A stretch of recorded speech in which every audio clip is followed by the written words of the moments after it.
Hi friends, welcome to my channel. 12th Maths applications of differential calculus example 7.36 தான் பார்க்க போறோம். Evaluate the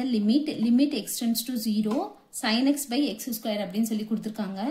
இது first என்னது fractionல தான் இருக்கு. Numerator இருக்கு, denominator இருக்கு. அப்ப fractionல தான் இருக்கு. 0 by 0 ஃபார்மான்னு சொல்லி பார்க்கணும். இப்போ xக்கு பதிலா 0 ன்னு போட்டோம்னா sin 0 0 0 square 0. அப்ப இது வந்து என்னது 0 by 0 ஃபார்ம் தான். அப்ப நம்ம என்ன அப்ளை பண்ணலாம் லோபிதால் ரூல் வந்து அப்ளை பண்ணிக்கலாம்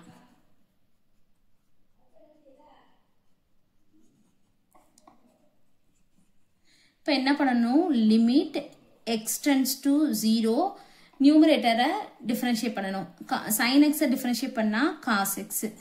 இது x ஸ்கொயர் டிஃபரன்ஷியேட் பண்ணா 2x இப்ப x க்கு பதிலா 0 ன்னு போட்டோம்னா cos 0 ஓட வேல்யூ 1 2 into 0 0 1 by 0 infinity இந்த மாதிரி infinity வந்தது அப்படினா என்ன பண்ணனும்னா இப்போ இது 0 வா இங்க வந்து plus infinity இருக்கு இங்கிட்டு வந்து minus infinity இருக்கு சரிங்களா இந்த plus infinity ல இருந்து 0 வரை என்னது right side minus infinity 0 வரை left side அப்படினு சொல்லி வச்சுக்கோங்க சரிங்களா அப்ப இது வந்து என்னன்னா நம்ம எப்படி லிமிட்ட பிரிக்கணும்னா limit x tends to 0 plus ன்னு சொல்லி பிரிக்கணும் சரிங்களா அப்ப cos x divide 2x இப்ப 0 னே போடுங்க cos 0 1 2 into 0 0 1 by 0 இது வந்து என்னன்னா plus infinity ன்னு எழுதிக்கணும் சரிங்களா இப்படி ஞாபகம் வச்சுக்கோங்க 0 plus infinity 0 plus 1 னா 1 அப்ப 0 plus infinity plus infinity முடிச்சிருங்க சரிங்களா அடுத்து லிமிட்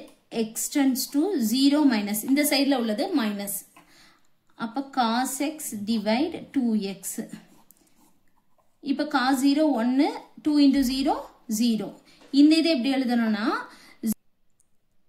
இப்ப இந்த சைடு வந்து என்னன்னா 0 minus infinity அப்புறம் minus infinity சரிங்களா அப்ப இது ஆன்சர் வந்து என்னது minus infinity இந்த பக்கம் வந்து 0 plus infinity னா நமக்கு plus infinity தான் கிடைக்கும் 0 minus infinity னா நமக்கு minus infinity கிடைக்கும் சரிங்களா அவ்வளவுதான் அத ஆன்சரா எழுதிக்கோங்க அவ்வளவுதான் இந்த சம் Thank you